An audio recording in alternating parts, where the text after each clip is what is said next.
You ask Tiger to solve. This deals with linear equations with one unknown. The final result is y equals 2. Let's solve it step by step. Swap sides. Group all constants on the right side of the equation. Add 2 to both sides.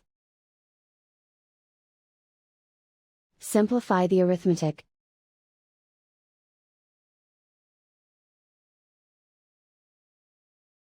Isolate the y.